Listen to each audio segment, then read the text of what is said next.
अस्सलाम वालेकुम। मैं हूं डॉक्टर जुल्फ़िकार अली कलहोड़ो और आज मैं सिंध की बात करूंगा। और सिंध में जो तारीखी मकामात हैं, ख़ास तौर पे जो मकबरे हैं, उसमें जो पेंटिंग्स बनी हुई हैं, तो वो पेंटिंग्स पे आज के व्लॉग में बात करूंगा।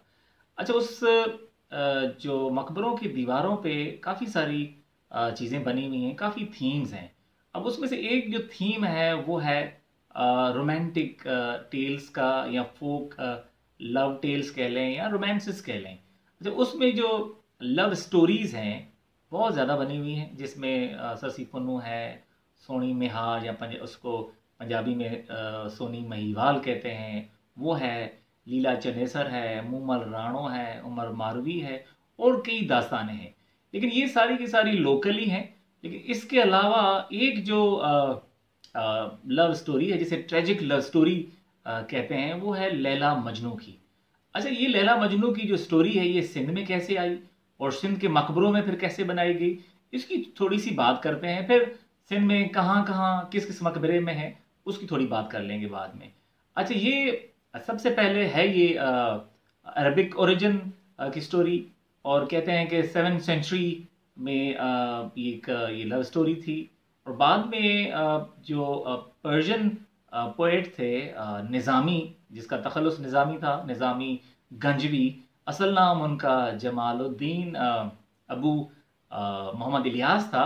तो उसने ये एक खमसा लिखा। खमसा बेसिकली अब ये कह रहे हैं कि पंचगंज।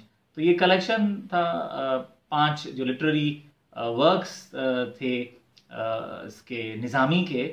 तो निज़ामी गंजवी जो है, उसके जो 5 लिटरेरी वर्क्स हैं, उसमें जो 3 जो हैं, उसमें ये जो रोमांटिक टेल्स हैं या लव स्टोरीज हैं, तो उसको उसने डिस्कस किया है। जिसमें से एक लैला मजनू है, खुसरो शीरी है, और हफ्त प्याकर, या उसको हफ्त गुम्बद कहते हैं, यानी 7 पोर्ट्रेट्स, हफ्त प्याकर 7 पोर्ट्रेट्स, या हफ्त गुम्बद, जिसको 7 डोम्स कहते हैं। अच्छा, इसके अलावा जो चौथी जो खमसा की चौथी है स्टोरी, वो है मखजनोल असरार, the store house of mysteries.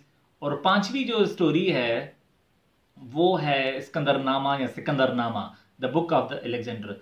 तो ये जो इनको मिला के 5 जो लिटरेरी वर्क्स थे निज़ामी के, तो उसको खमसा कहते हैं, तो या पंचगंज कहते हैं। और बाद में फिर इस निज़ामी का जो ये लिटरेरी वर्क था, बाद में बहुत सारे जो पर्शियन पोएट्स थे बाद में जो आए, उनको बहुत ज़्यादा इन्फ्लुएंस किया, और उन्होंने फिर यही थीम जो है वो यूज़ की अपनी पोइट्री में।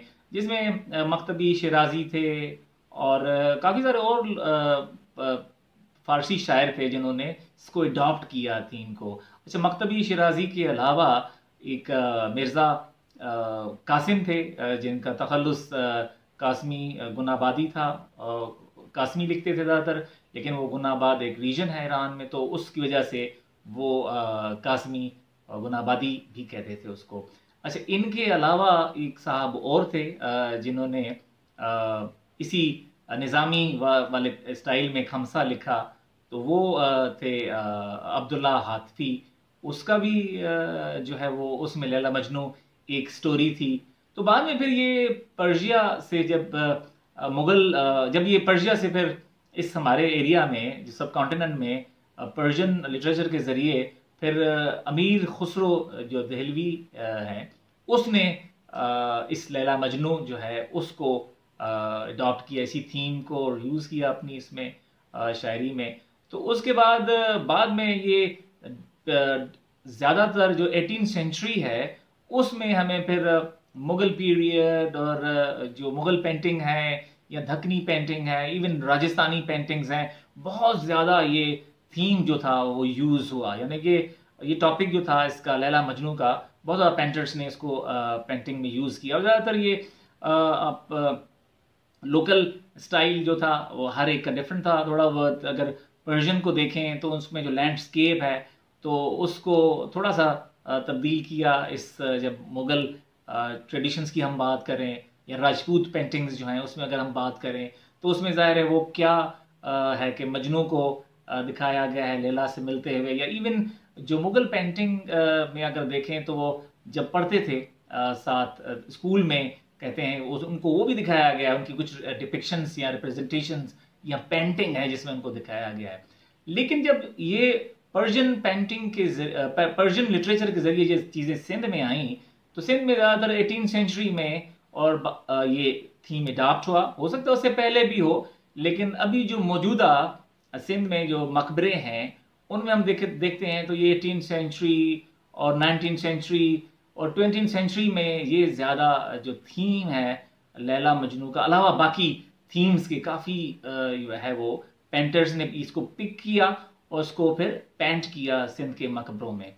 अच्छा, सबसे जो खूबसूरत अगर हम देखें जो अर्लीस्ट रिप्रेजेंटेशन है इस लैला मजनू की, वो मियाँ नसीर मोहम्मद कल्होड़ा के जो मकबरे हैं ये खैरपुर नाथन शाह तहसील जो ज़िला दादू में है, उसमें हमें उनकी जो अर्लीस्ट रिप्रेजेंटेशन है वो मिलती हैं। अच्छा, बाद में फिर ये जो ड्रिगबाला है, ड्रिगबाला का जो एक खूबसूरत मकबरा है मीर अलाया खान टालपुर का, तो उसकी एक वेस्टर्न दीवार है, उस पे एक खूबसूरत पेंटिंग बनी हुई है लैला मजनू की।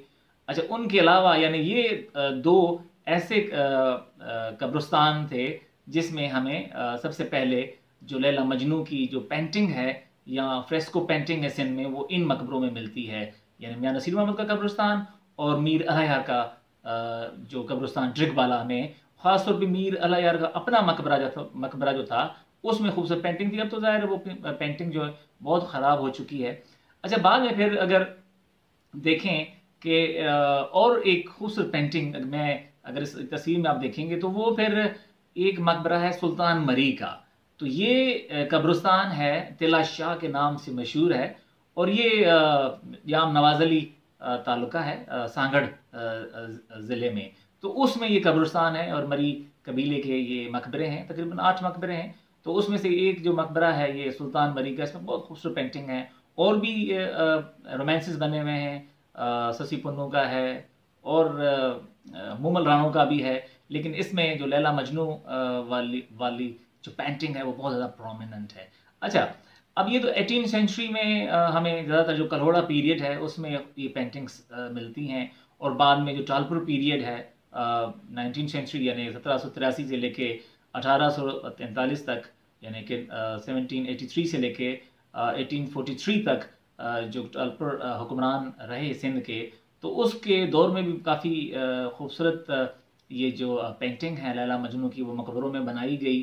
अच्छा, बाद में फिर बरतानवी राज में भी ये तस्वीर बनी, लेकिन वो फिर आहिस्ता आहिस्ता जो पेंटर्स थे ज़ाहिर उनका फोकस शायद फिर इस पिक्टोरियल से शायद ज़्यादा फ्लोरल की तरफ गया, या वो जो पैटर्न्स थे वो आहिस्ता आहिस्ता ख़त्म होते गए। तो फिर जो वर्कशॉप्स थी जहाँ ये पेंटर्स को हायर किया जाता था, सबसे मशहूर आप समझें कि जो पेंटर्स थे वो मियाँ नसीर मोहम्मद का जो गांव था वहाँ के थे, और इवन ड्रिगबाला जो था वो मरकज़ था इस पेंटर्स का, और कई और भी गांव थे और इलाके थे। इवन खुदाबाद जो है वहाँ के भी पेंटर्स मशहूर थे, तो लोग वहाँ उनको लेके जाते थे और फिर वो ये चाहे वो मकबरे बनवाने हों उन्होंने या इवन हवेलियाँ बनवानी हों तो उसमें भी ये, या इवन मसाजिद हैं तो मसाजिद में ज़्यादातर ज़ाहिर है कुरानी आयतें या फ्लोरल डिज़ाइंस बनाते थे, लेकिन इस जो मकबरे हैं उसमें हमें पिक्टोरियल रिप्रेजेंटेशन मिलती है, या ये ज़्यादातर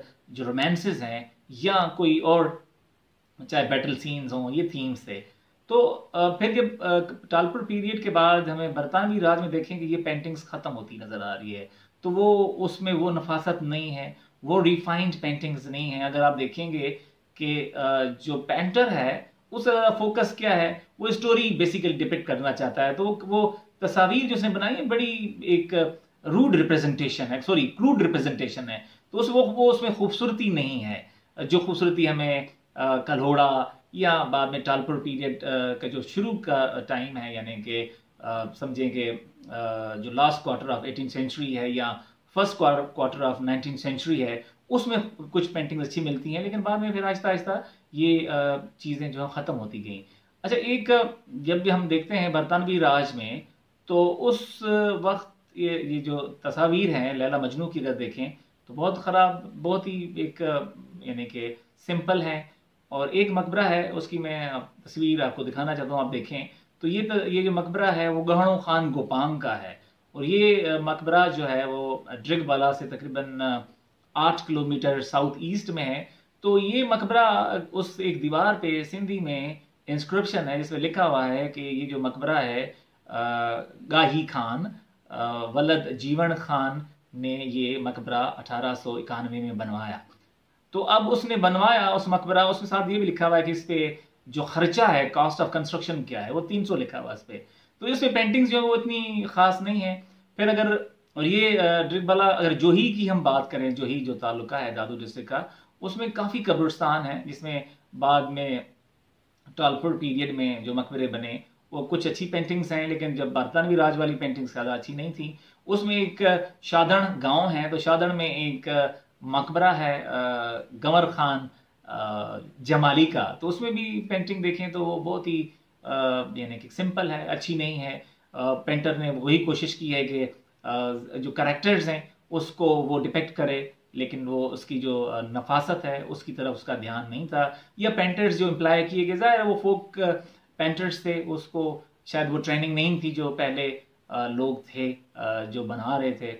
अच्छा, इस पूरी पट्टी में अगर आप देखें, जिसे काछो की पट्टी कहते हैं, जो काछो का एरिया है जोही में, या खैरपुर नाथन शाह तेलका कह लें, या मेहड़ कह लें, या इवन कंबर वाला जो एरिया है, यानी कंबर तालुका हो गया, मेहड़ तालुका हो गया, खैरपुर नाथन शाह है, जोही है, ये सारी जो ये काछो वाली पट्टी है, इसमें भी काफ़ी कब्रिस्तान है। जिसमें चांडिया कबीले के काफ़ी कब्रिस्तान है, जिसमें रामकू के नाम से कब्रिस्तान है, गेबी देरो के करीब है। तो वो हुस्नानी चांडियों के मकबरे हैं, उसमें भी लैला मजनू के खूबसूरत पेंटिंग बनी हुई है। फिर उसके अलावा एक रामकू है, लेकिन उसमें इतनी पेंटिंग्स लैला मजनू की नहीं है जितनी वो दाऊ जाकुबा जो है, एक अलग कब्रिस्तान है जो हुस्नानी चांडियों का कब्रिस्तान है। और जो रामकू है मैंने कहा कि हुस्नानी कबीले का है, लेकिन असल में ये है मिर्जानी चांडिया। तो ये उनके मकबरे हैं, तो उसमें पेंटिंग बनी हुई है। फिर अगर बात करें जोही की दोबारा, तो जोही में जो मुरीदानी जमाली हैं उनके मकबरों में खूबसूरत पेंटिंग है। लैला मजनू के भी किस्से बड़ी अच्छी पेंटिंग बनी हुई है। जो नैरेटिव्स हैं, खूबसूरत एपिसोड्स हैं, मुख्तलिफ एपिसोड्स हैं, वो मैं डिस्कस करूँगा कि क्या एपिसोड्स हैं, क्या क्या बनाया गया है इस, अगर स्टोरी की बात करें हम लैला मजनू की। तो बाद में फिर करंदरानी लिगारी का कब्रिस्तान है जोही में, 6 मकबरे हैं तकरीबन वहाँ। तो उसमें भी लैला मजनू की तस्वीर 1-2 मकबरे में है, लेकिन वो ज़्यादा पेंटिंग्स ये ख़राब हो गई हैं। मुरीद देहो एक गांव है, उसके साथ आदमानी लिगारियों के मकबरे हैं। तो उसमें एक जो शादमान लिगारी है उनका मकबरा है, जिसका गुंबद गिर गया। तो वो पेंटिंग थी लैला मजनू की, वो बहुत ही बुरी हालत में है, बिल्कुल ख़त्म हो गई है वो पेंटिंग। क्योंकि ज़ाहिर है वो जब एक्सपोज होगी पेंटिंग्स सनलाइट, और फिर जब ये बारिश होती है, तो ज़ाहिर है उस वेदरिंग की वजह से बहुत ज़्यादा ये पेंटिंग्स ख़राब हो गई हैं। तो फिर यही मकबरे, अगर आप यही पेंटिंग देखें मकबरों में नवाबशाह डिस्ट्रिक्ट में, तो नवाबशाह में भी आपको मिलते हैं, सांगढ़ में भी मिलते हैं, और उसके अलावा ये कंबर शदात कोट जो ज़िला है उसमें भी हमें ये पेंटिंग्स मिलती हैं।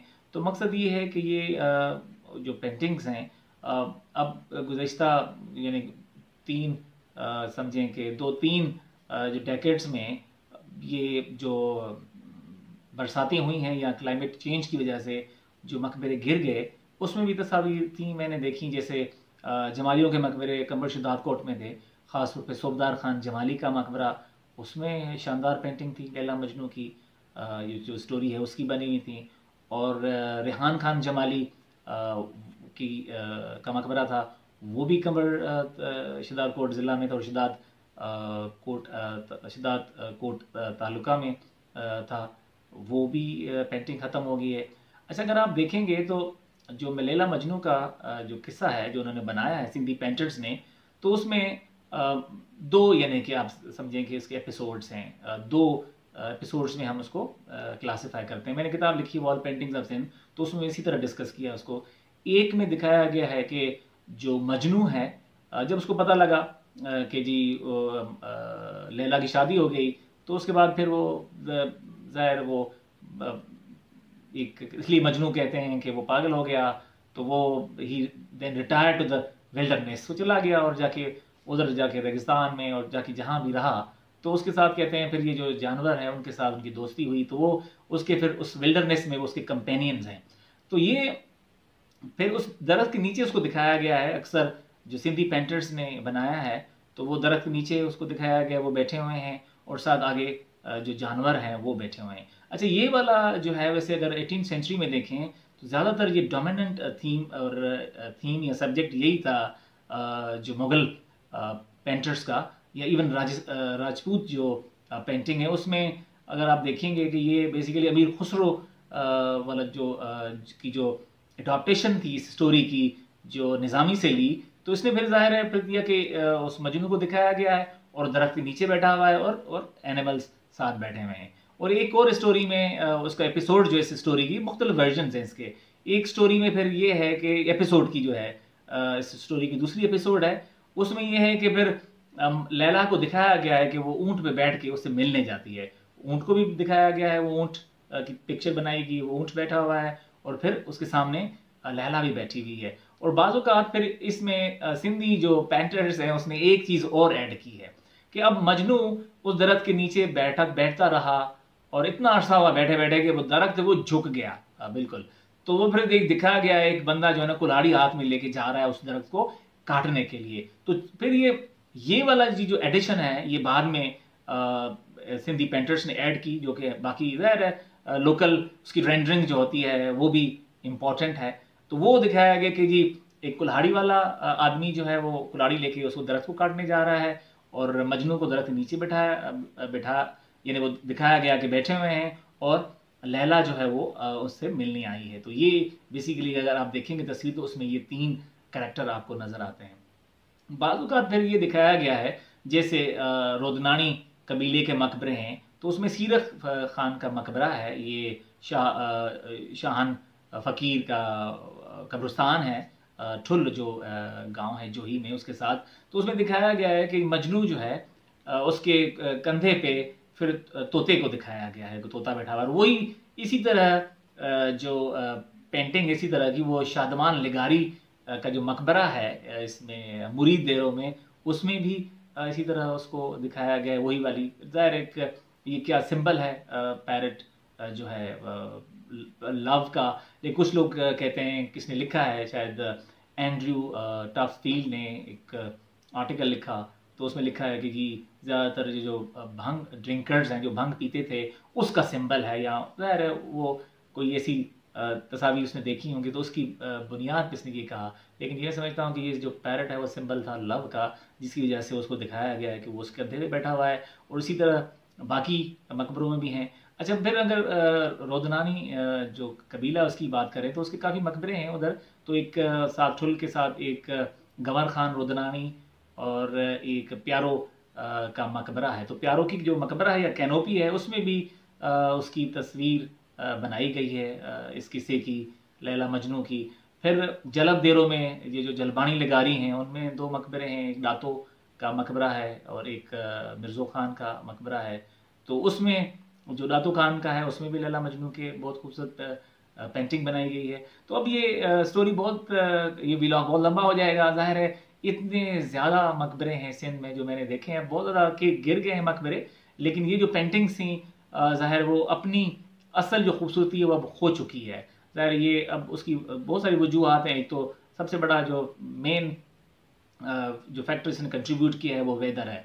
और इस गुज़श्ता जैसे मैंने शुरू में कहा कि 2-3 डेकेड्स में काफ़ी सारी क्लाइमेट चेंज की वजह से काफ़ी सारे मकबरे गिर गए, जिनके गुंबज गिर गए, तो फिर पेंटिंग्स एक्सपोज हुई।